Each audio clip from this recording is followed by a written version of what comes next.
Brethren lads, welcome back to Cossy's Arsenal podcast. My name is Cossy. Good morning, good afternoon, good evening, wherever you are in all parts of the world. Welcome back to the channel. Welcome back to a brand new video. There is some very good news for Arsenal fans in the house. Chairman Josh Kroenke and Chairman now, Stan Kroenke, have just confirmed that they're going to be backing Arsenal and injecting money in the project until we win trophies. And Stan Kroenke says that since they took over in 2018, their stability and their vision and their goal has always been the same.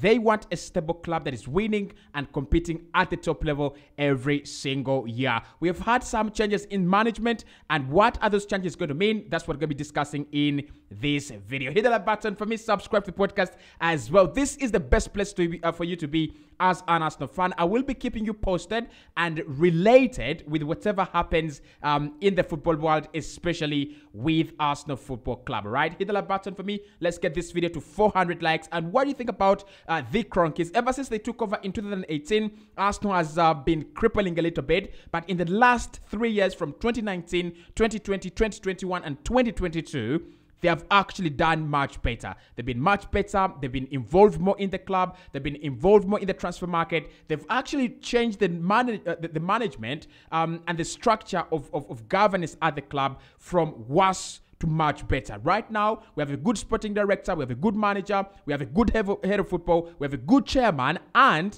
at the moment, we have we are one of the most well-run clubs around Europe. So what do you think about the Kroenkes? Are you now a little bit happier with them? Do you not care about them as long as we are winning? Let me know in the comment box below. Now, this is the story that has just broken. First and foremost, Arsenal, Arsenal chairman Josh Kroenke is now sharing a seat with his son Josh Kroenke on the chairman level. So we have two chairmen now. We have Josh Kroenke, who's the head of Arsenal, and we have Stan Kroenke, who is the head of Kroenke Sports and Enterprise or Investment, right? So that means that the head of Arsenal, who is Josh, the son of Stan Kroenke, now means that now will be sitting at the same level as Stan Kroenke. He will be talking directly to Stan. He will be able to make decisions for Arsenal Football Club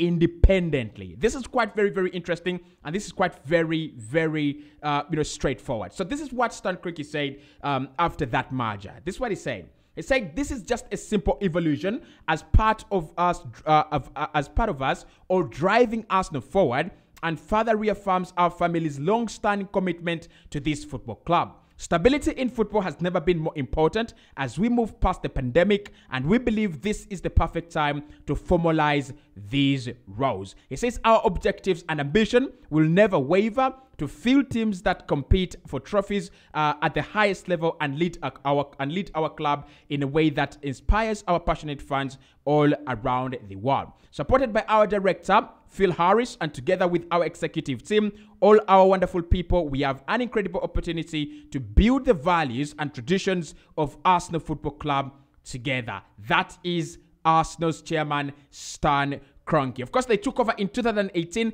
100% of the club is in their hands. Right now, the head of Arsenal in KSE, in Kroenke Sports and Enterprises, who is Josh Kroenke, has now been elevated, has been now promoted to chairman Arsenal.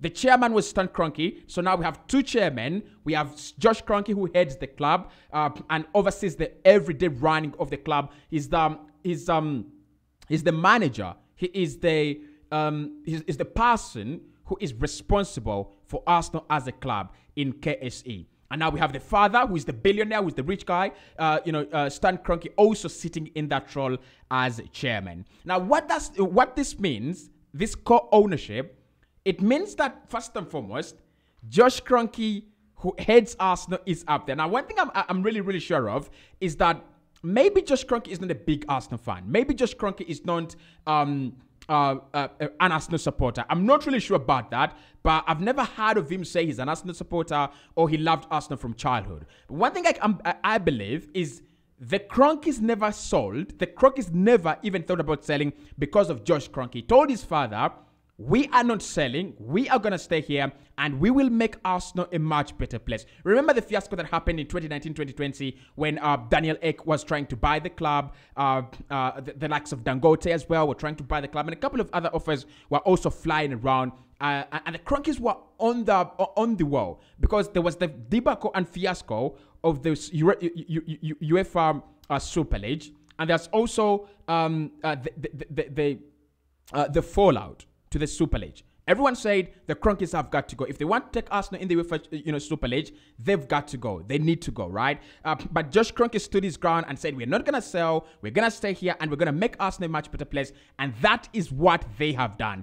They have created a new culture, a new structure, and now Arsenal fans can believe and dream, again. So, but what is very important here is that it means that Mikel Arteta and Edu can directly now talk to the chairman of Arsenal Football Club, who is Josh Kroenke. It's a very, very good move. Josh loves Arsenal. I don't want to say he loves Arsenal really because I'm not really sure about that. It could come back to bite me in the future. But I would say here is that Josh cares about this project, all right? He might not love the club as a supporter. Maybe he doesn't even understand football, but he cares about this project. That is one thing I'm really sure of. Mikel Arteta has always talked about it. Edu has always talked about it, that the commitment the Kroenkes have, and that is to be in particular Josh Kroenke, who is the overall runner of this project, is very, very huge. It's very, very strong. He's really committed to the project. So Josh Kroenke being up there, it means that we can spend the money we want because we'll be getting the signature and approval of the chairman pretty much quickly. That's what it means. It means that we want a player like Declan Rice. Edu approves, Mikel Arteta approves, and then maybe Tim Lewis approves, who has become the vice chairman of the club. Definitely, Josh Kroenke is up there. He will be, signing, right? So listen, when they talk about winning trophies, and this is what the Kroenkes should know, because Stan says that we want to win trophies at this football club. Okay, that is our ambition, and that is our target, to win trophies and make Arsenal a much better place. The one thing they've got to know is that football is changing at a very terrific speed. You look at the Italian Serie A; they've had 3 different winners in the last 3 years: Inter, Milan, AC, and now Napoli, because I do count Napoli as a winner, right? But even if it's not that, they've had 4 different winners in the last 4 years. You count Napoli, AC, Inter, and Juventus, right? So for you to stay as dominant as clubs like Manchester City have done it, as clubs like Liverpool have done it, as clubs like Bayern, Juve and Madrid and Barca, for you to be that dominant, which actually they are talking about here in this squad, you have to spend unimaginable amounts of money. And when I say unimaginable amounts of money, I don't mean billions and billions and billions. I mean that you must be able to go every single summer. We'll be buying at least players worth 90 to 100 million. That's what Liverpool have been doing until a certain point in time where they stopped doing that. And the moment they stop doing that, they're falling off into those guys could be in Europa League places next season. Okay, but you look at Manchester City. How have Manchester City done it? Is ever since Pep Guardiola came in, there is no summer where they've not spent huge amounts of money buying Grealish, buying Calvin Phillips, buying Kevin De Bruyne. They've almost bought, they've always brought in that extra quality every single summer. So the Kroenkes are now committed. They're saying we will back you. They're saying we'll buy the players. Just buy into our project. Is this some kind of trap? I don't think this is a trap. I don't think this is a trap. I think they're committed. I think they have realized that for the best way to get money out of a football club, especially in Europe, is investing in the club, hiring the right people to do the jobs and perform the roles. And when you get to the UEFA Champions League, that's money. When you win the UEFA Champions League, that's money. When you are one of the top 5 clubs in the whole world, that's money. More TV money, more TV rights, more games of football are now going to be played. That means more TV money. Okay, so I think this is very, very sustainable, and it buys the Kroenkes some time. It really, really does. We want to see in the next decade, because they took over in 2018, 100%, okay? So from 2018 to 2028, I think, that will be a whole decade. So we want to see in that decade, from where they've taken over 100% to 2028, what will Arsenal have won? In that period, in those 10 years, if Arsenal have a Premier League, if Arsenal have a UEFA Champions League, if Arsenal maybe have a UEFA Super Cup and a Club World Cup, that will be remarkable. That will be massive. Because we already have an FA Cup already, right? We already have an FA Cup with Mikel Arteta. Since 2018, there is that one trophy, the FA Cup, and maybe the Community Shield if you want to, count it as part, right? So, in my opinion, this is a healthy move. This is a very, very good move for Arsenal. This is a very healthy move because first and foremost, the model they have set is very sustainable. They have not gone with the Manchester City model, the Real Madrid model, because that might be a little bit unsustainable for a club like Arsenal. We don't generate the revenues that Madrid do, and we don't generate the revenues that clubs like Barcelona do or Manchester United. They have a bigger fan base, and I think, look, they have bigger deals. They do get bigger deals and more expensive deals. But when you look at Arsenal and you look at Manchester City, we are bigger than City. If we were to be bought at the same time Manchester City were bought, we would hold more value. We have a bigger fan base. We have a bigger history, and our value as a club is greater. So if we were both going to be sponsored by Fly Emirates would definitely give Arsenal something like $1 billion, and they would give Manchester City, who have been on the rise for the last 6-7 years, around 600 or 500 million. The reason is Arsenal have a greater fan base. Like you invest in Arsenal as an advertising center. Arsenal have a bigger fan base, which could potentially become your potential customers, as compared to Manchester City, who do not have, such a fan base, right? So if Manchester City have done it to that level, it is clearly on two grounds. One, their owners care. Their owners have always tried to inject the money, and that is the only way. There is no other way. Manchester City have not had a fan base that generates huge amounts of money, right? So the only way they've come to the top is getting this Saudi Arabian, guy, is it Sheikh Mansour, pumping in a lot of money to an extent that now Manchester City is self-sustainable. They can sell Gabriel Jesus for 45 million. They can sell Alexander Zinchenko for 35 million. They can sell Raheem Sterling for 50 million, and then go and spend that money plus making some profit. Okay, so this is very, very positive.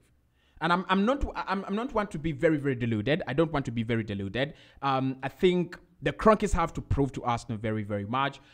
We now need to see the huge name signings. Right?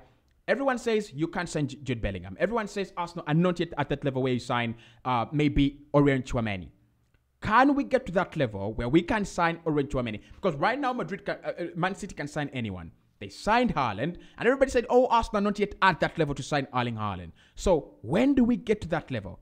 City do not have a Champions League in the last 6 years. So if we win the Premier League and compete for the next 3 years, every single player must look at us and go, this is a big club. I want to sign for them. I would play for Arsenal. I would die to play for Arsenal. Of course, there's so many other players out there that want to play for us as a club. Okay, so this move could actually mean very much for Arsenal. This could be a move that reinforces what we have seen in the last 4 years. This could be a move that just makes it cuts the bureaucracy of investment. That is, for me, that's number one. And I hope Josh Kroenke doesn't run Arsenal poorly, because it also has the bad side. The bad side would be that since Josh Kroenke is up there and is excited, he might go trigger happy. He's excited, brings in, it could become a Toddy Bolly. But I don't see him become a Toddy Bolly. I think the management of the club is still doing very well. The structure of the club is actually very, very good.